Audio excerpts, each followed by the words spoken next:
diane paso ane spinal cord so face ndiane paso ndikumangala mwana chitokiti ndikabona chitandedza maranga so achikokodza so and ukokokodza nthambo njela yonochewa futhi ndaona mbeto othoma lo apa ngangomu una chitu chokukumusha to balloon and hezwo kukumango ralo ngapha ngapasi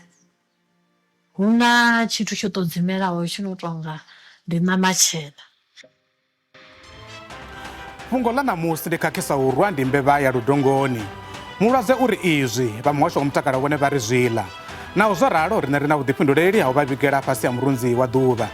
ri a vha ṱanganedza kha mbekanyamushumo ya zwa maramani kha ri vhe roṱhe nṋe nga dzina ndi pfhi ndi Vhuyafhi Maṱhoḓe. Vho Tshifu wa Mulaudzi vha fhaḽa Tshabalovhedzi kha ḽa Nzhelele vha khou sumba nga minwe vha muhasho wa mutakalo vha ri nga ṅwaha giḽembili sumbe kana 2007 vhuya vhuongeloni vha muimana honeha vho ri itiwa muaro wa uri vha vhofholowe vha pfa vhuṱungu vhuhulu vhu sa fheli vhune na ṋamusi vha kha ḓi ita vha tshi vhupfa lune vha khou sola zwiṅwe malugana na muaro wonoyo nga ri tou pfa nga vhone vhaṋe vho Tshipiwa vha tshi ṱalutshedza mathina nga fhadzo ine ra khou ṋea ndi ya uri muvhigo u tevhelaho wa tatisa kha vhambilu thethe.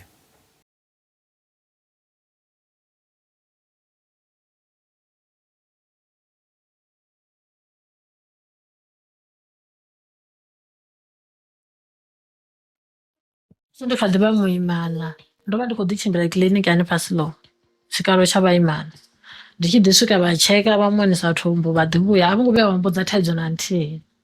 vha kona u mbudza futhi uri 40 weeks 39 weeks yo swika u bva hafha noni anytime nga vha na ṅwana zwo ḓo swika tshifhinga tshe nne hetsho tsha uri ndi bebe ro hira goloi ya swika ya nyesa hafhaḽa sibadela ndi tshi swika hafhaḽa sibadela ndo dzula ḓuvha ḽoṱhe ngauri dokotela ndi to sa ḓivha uri hu sina dokotela kana hani ngori mufumakadzi wavha ombeya mmbeteni ndi ndoṱhe hu sina vhaṅwe vhaimana hezwiḽa zwi vhambeya zwono u bva nga matsheloni nga 6 ndi zwone zwa nyita uri dokotela tshi ḓa nda to mbo ḓi to muvhudza ndi nṋe ndi khou nyaga u valisa a thi tsha nyaga ṅwana ndi zwo dokotela fhi to swika o ḓa a ntsheka ri khou operation nda mbo ḓi mudza nda ri vho dokotela nṋe ndi khou nyaga u sterilize a thi tsha nyaga ṅwana ngori ndo pfa vhuṱungu ngori masiari oṱhe ndo vha ndi tshi ri hezwiḽa ndi si tsha kona houḽa musadzi wo dzulela fhaḽa nyana phakhisini hezwiḽa ndi tshi ri so ndi si tsha kona u a kona u gidima ḓa mpulakela mitshini u swika ḓuvha ḽi tshi kovhela a khou ita zwezwo amba hone ndi tshi ri ndi si tsha kona ndi khou fema u a ḓa mpulakela ngo ralo ngo ralo vho dokotela vha ḓa vha ntsedza vha ri ni tsha muṱuku so ndo ndi na 27 years nda ri ndi khou valisa nṋe vhana nga vho luga vha ri ni khou nyaga u yo jola nda ri hai ndi to vha nṋe ndi khou pfa vhana nga vho luga na zwori o dzhekisana ḽa munna nṋe a tshi ḓo ndiya nga fesi hafha kha muṱoḓo thongo vhuya nda vhona zwori yo bva gai ngo iḽa fesi ndi khou sokou pfa fhedzi hanefha kha spinal cord so fesi ndi hanefha so ndi khou mangala ṅwana tshitokhithi ende ndi khou tou bva hafhanoni nda ya hafhanoni mo manese hu re na mbeto une ndi khou tou ita hone operation u tou ṅwana uri tshifuwa mulaudzi zwino ndi khou nyaga u valisa a thongo tsha zwikona ndo no tou ri tshifhambano so nda mufha bammbiri heneḽia na bugu zwe ya vho mpha uri kha ndi saine hone ndi khou tou tshimbila zwino ndi si tsha kona so ṅwana o ri khithi ende thiri vha ri o vho bridge o no tsela fhasi nda swika hafhaḽa nda ṋamela mbete ndi khou ḓi tou rabela ndi tshi ri mudzimu wanga vha nthuse ndi swike ndo vha ndo tou ṱhavhiwa dzhekiseni heyi hafha kha muṱoḓo ha oma milenzhe zwe nda zwi vhona ndo vhona dokotela a tshi tshea hafhanoni thongo vhona a tshi khou tshea zwezwo ita operation hu si bve ṅwana havhaḽa manese vha khou thusana na dokotela naye dokotela vha ḓa vha ntsedza khofhi ndi si tshuwe nda ri kha ndi ḓi fara vha humela murahu nda pfa a tshi khou tshea hafha kha hei saidi hanefha hafha a tshea vha bvisa ṅwana vha ri ṅwana waṋu khou ndi mutukana nda ri ndo livhuwa u bva hafho fhethu ndo vha ndi sa koni tshithu na luthihi operation yanga yo ri itiwa ndi sa koni no vuwa mbeteni zwe nda mu vhona zwone o no tshea so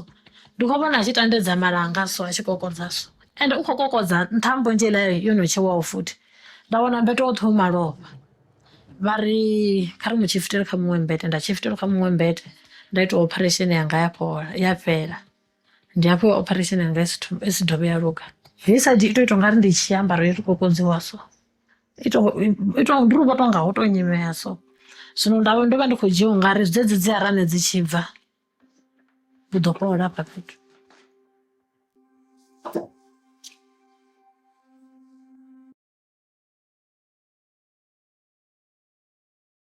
nda ṱuwa nda ya tshikhuwani ṅwana na ṅwaha muthihi ndo vhudzwa nga khotsi ya ṅwana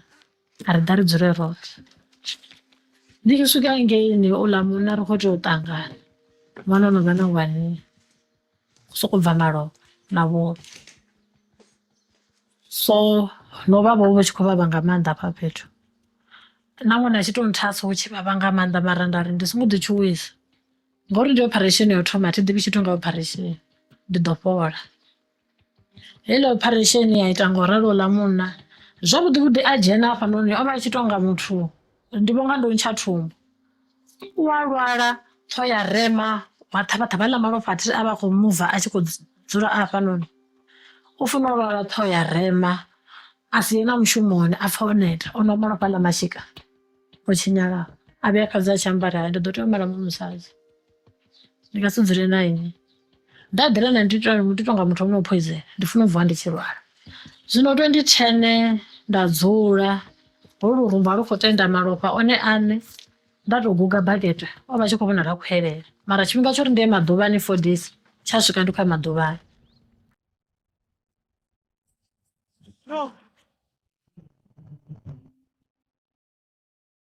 Nda takuwa nda ya Roselini clinic nda ri ndi khou humbela u itiwa pap smear houḽa nese o thoma ngo dzhia hezwo zwa malofha a ntsheka zwoṱhe a tshi fhedza hafhaḽani ndi tshi to eḓela mmbeteni a ri huna tshithu mani tsho ṱolelaho hafha fhethu kha ganamenge u to ralo ndi yo vhudza maṅwe manese vha ḓe vha vhona a tshi to ralo a vhidza vhaṅwe vha ḓa vha ṱolela vha ri khou funa u ni rumela rangu a ri wa ḓivha zwori hafha nga ngomu huna tshithu tsho kukumuwaho tshi tou baḽoni ende hezwo kukumuwa ngo ralo nga hafha nga fhasi huna tshithu tsho ṱodzimelaho tshi no tonga ndi ṋama tshena tshi khou lapfa tshi tshi tsa na vhudzimu. Okay vha nthumela rankuwa ndi tsha rankuwa vha rankuwa vha ri khou ṱanganedza kha kiḽiniki no pfhi Gaini ngori hetsho tshithu tshi kha mini tsho ṱolela nga fhasi hafha kha dzi private party tshi khou bva nga fhasi ri ḓo thoma u tsheka hafha kha dzi mbumbelo. Nṋe zwe zwa vha zwi khou itiwa kha miṅwaha ya 8 ndo vha ndi tshi tshekwa nga scan hetshinoni tsha pap smear na zwo zwo to dzheniswa dzi glove vha tshi tsheka tshetsho tshithu tshi tshi ṱhukhuliwa tshi tshi iswa mitshini for 6 months uri tshi vhuye tshi tshi khou results ndi mini results dzi khou ḓi sokou vhuya dzi tshi ri a huna cancer. Vha vha vha khou tshi nyagisisa hetshiḽa tshithu uri vha tshi vhona zwori ndi mini havha uri havha vhaṅwe vhoṱhe ngori ndi khou thuswa nga madokotela manzhi madokotela hayanoni ane a vha uri ndi a fhano South Africa vha vha vha khou ndzumba uri vha mbudze uri tshithu ndi mini vha tshi khou sokou mbudza uri u nga si kone u ṱangana na munna u nga si dzule na munna zwe zwa itiwa zwone hafha u dzuli na munna. Ndi gai huṅwe fhethu he a swika a ṱoḓa thuso hone he vha kha mu confirmela na ngoho hu na damage ya itea kha system? Ndo ya hafha vhukati ha ḓorobo ene u shuma nga mitshini u vha o puḽaka mitshini yawe mihulwane so u vha puḽaka u ita hafha kha tshanḓa a u mu vhudza uri u khou lwala mini ndo ya hanefhaḽa nda swika a ita a vha tshi khou mbudza uri vho runga na mala ende hafha nga fhasi mishonga ine ndo ḓo u fha yone ndi uri gunga i kwashe u na ḽibundu ndi vho ri gunga u na bundu nga fhasi hafhano ḽine heḽi ya bundu ḽo hwala vhulwa na malofha mishonga ine nda ḓo u fha yone ndi khou nyaga uri heḽi bundu ḽa phuleya pheini ine no nga si tsha tou i pfha ngori ndo ndi tshi dzula a thi ḓivhi zwa ndi ḓo hamula kha mini thi zwi nga ngomu vho mbudza uri hetshi tshithu hafhanoni ndi tshi khou ri zwa zwino ri nga si kone uri to khatha ri vhone futhi uri vha ri hetshi tshithu a tshi tsha khathea tsho no vha a jelly wish vha khou tshi vhona tshithu tshi khou sokou dzinginyea hafhaḽa kha mbumbelo so ende tsho khou thoma u vha brown u sumbedza uri vhula vhu khou sina. Ri tshi vhuya maragani mufumakadzi avha vha isa phanḓa na u ṱalutshedza vhuṱungu havho ri khou vhuya zwone zwino.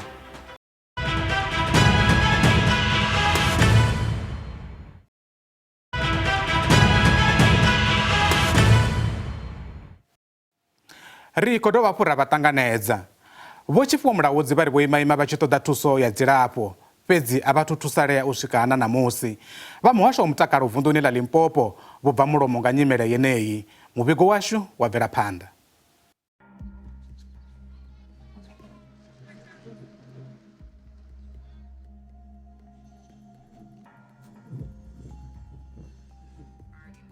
Takes a chance. Are you years? nga 2021 ndo vhuya pa sibadela cha Siloam ndatoya ndadzhia faila yanga hafhaḽa ndi songo thoma ndo dzhia faila ndi songo thoma nda vha kwama nda i vhona so nda i vula dokotela o nyita zwithu ndi mugede nda ṱuwa nda ya ofisini ya vhahulwane vhavho sibadela tsha Siloam nda vha vhudza uri ndo ḓa nga delisani havhaḽa vhathu vha tenda vha ri khou vula khisi havhaḽa muthu vha ri hei khisi ri ḓo i finalize after 25 days vha vha khou saina vha khou dia tshigannḓo ni vhuya after 25 days ri tshi fhedza u vula khisi vha ri tshifhiwa siyani faila yaṋu ni ḓo ḓa na i dzhia heiḽa 25 days i tshi fhela ndi tshi vhuya vha ri nṋe faila yaṋu a ri i vhona ndi sokou dovha futhi nda ri mara ngoho ndi khou tambula we ndo to ḓo ṱalela vhathu vha tshi khou tshila afha shangoni ngoho ende ndi tshi gidima ndi tshi ri ndi khou vula khisi vha khou nyima phanḓa havhaḽa vhahulwane vha sibadela ndi vhone vha no khou tou dzhia dzibammbiri dzanga vha hana ngadzo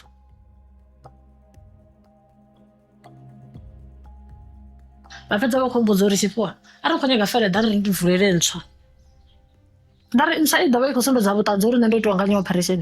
ndi khou nyaga heneile nda i wana na dzina ḽeḽia ḽa houḽa dokotela vha vha tshi khou ri Tshifhiwa na ṱani khou ntsala murahu havha muna muhulwane wa sibadela vha ḓo lwa na nṋe ngori vha ri ndi songo vhuya nda ni athenda na luthihi ndi vhone vha mbudza uri vha ri ndi songo ni athenda havha muhulwane wa sibadela nda ḓa afha ndi ni itshedzo zwi vha tshi khou nyaga u tshinyalelwa nga mushumo vha ri ndi songo ni athenda u tou mbudza zwezwo nda ri hai a zwine nda ḓo zwi imela hezwo zwithu nṋe ndi khou suwa muvhuso ish ngoho ndi pfha u vhavha nga maanḓa ngori a thi ḓivhi uri ndi iteni ngohoni ngoho ndi vha tou vhona ungari a thina nani a khou ḓo nthusa kana hani ngoho ndo gidima na zwibadela hoṱhe nga maanḓa ndi stress tsha u tou thoma ndi koni u shuma ndi na vhana vha tshi khou mbona ndi so tshelede ine ṅwana i wana ya NSFAS ndo ri ane a funa u ḓivha uri mawe ndi a vha rengela tshisimbe mawe ndi a vha rumela 350 kana 400 vha ṱanganyisa na 370 iḽa nda renga khombo nda ḽa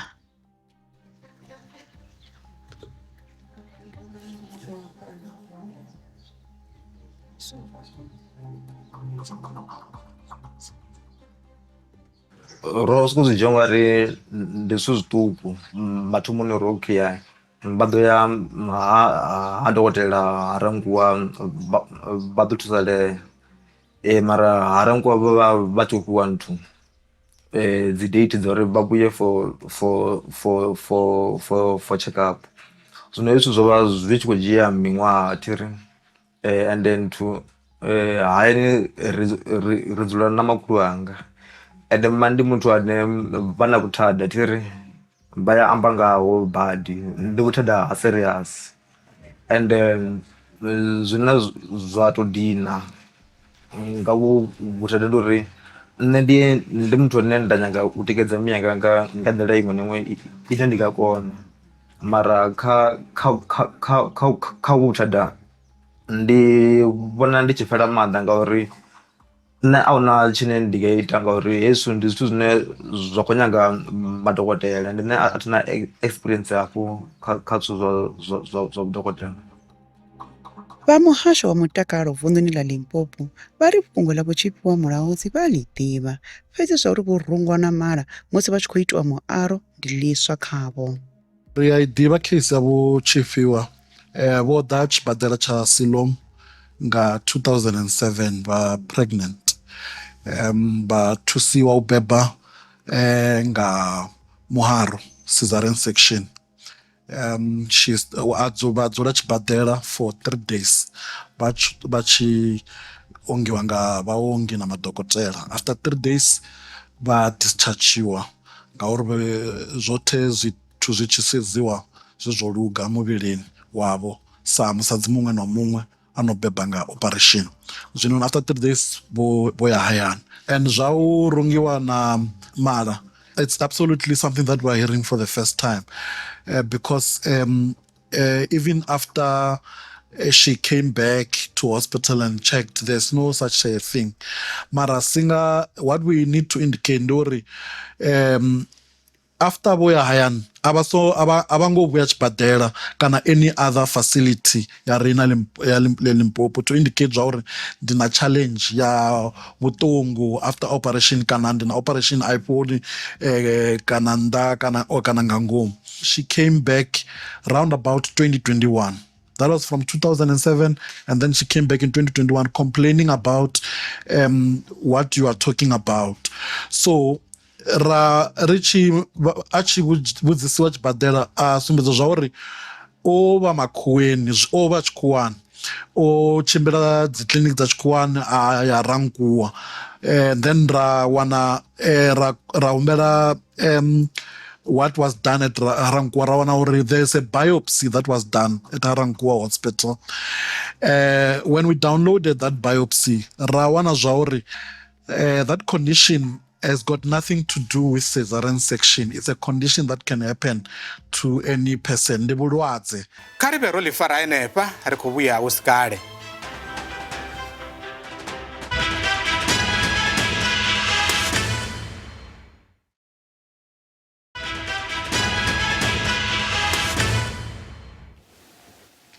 Ro dzhena kha luṱalo u fhedzisela zwino hune ra khou ḓo khunyeledza uyu muvhigo.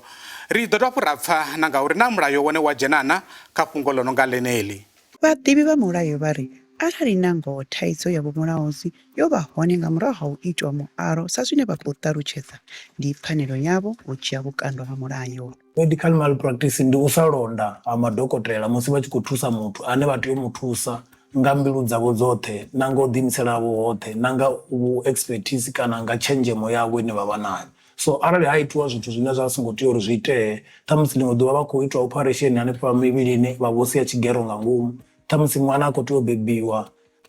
nga mubebi wawe tshifumakadzini, ṅwana a fhedzisela a khou lovha kana vho fhedzisela a tshi khou vha na problem ya brain damage, maybe ngauri a vho ngo mu isa C-section nga tshifhinga kana a vho ngo mu londa sa zwine zwa khou itea zwone. Ndi yo malpractice. Arali muthu o ṱangana na challenge ya medical negligence kana medical malpractice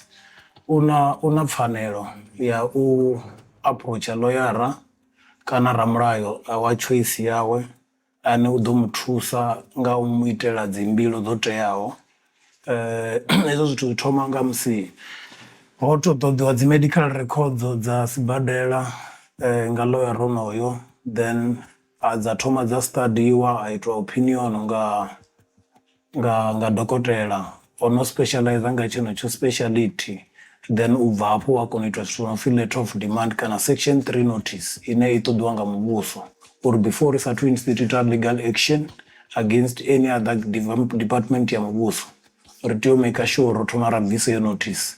So zwi amba uri ono bviswa yo notice ndi hafho tshi ḓo thoma mafhungo a dzi summons a kona u iswa mulandu court. The reports that we got from our doctors is that there is no relationship between cesarean and this condition. As I've ṱalutshedza zwa uri huna vhathu vhano vha nayo heyi condition without having done any operation like your cesarean and whatnot. It's just a condition that a person can have just like any other condition, maybe a cancer or any other condition that a person can have. It's just that the condition I ngo ḓowelea I ḓivhadzei nga maanḓa kha vhathu, so that's why maybe when it happens people feel the need to want to connect it to something, and in this instance maybe the woman felt because I went to hospital and this thing to go give birth through scissor, this thing is happening, then it's connected to that. It's actually not these two are actually not connected. Izila dzi check up dzavho vha tshi khou tshimbila ngei nthuni ha Rankuwa madokotela haḽani ha ngo to kona u to wana uri zwavhuḓi vhuḓi miyanga vha khou lwala gai. Zwino nṋe zwine zwi nga ntakadza ndi uri hu to wanulusiwa uri zwavhuḓi vhuḓi vhuthada vhu nga gai na uri ovhu vhuthada ndi zwithu zwine zwi nga kona u lugisea na.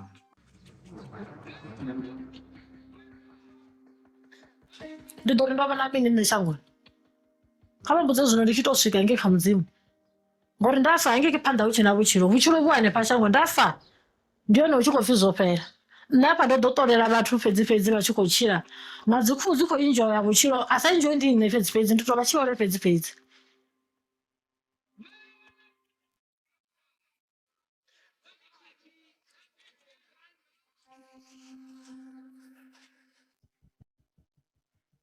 Ri ready u thusa hoyo mulwadze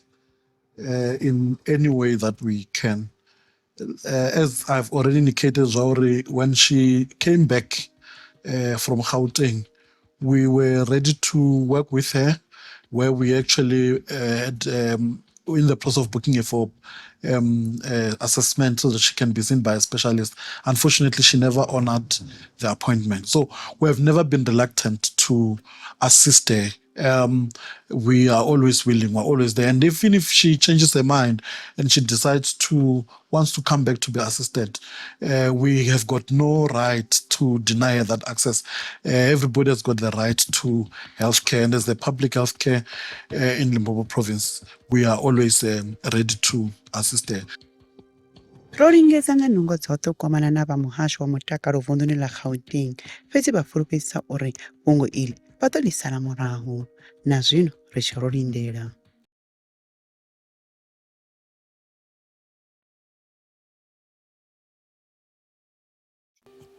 kheḽo fhungo ḽa madekwana a ṋamusi nḓevhe ya tsini i a ḓipfela honeha vhone vha tou nanga uri vha dzhia zwifhio ḽine ya fulufhelo zwa zwino ndi ḽa uri vha muhasho wa mutakalo vunḓuni ḽa Limpopo vha ri vho ḓiimisela u thusa. Mathina na vhone ngeyo hayani arali vha na dikitela ḽa u ṋea vho tshifhiwa thuso yo imaho nga uri nga vha ri ṅwalele kha email yashu ri ḓo fhirisa mulaedza wavho zwidodombedzo zwashu ngezwo henefho a ḓo vha madekwana avhuḓi yowa.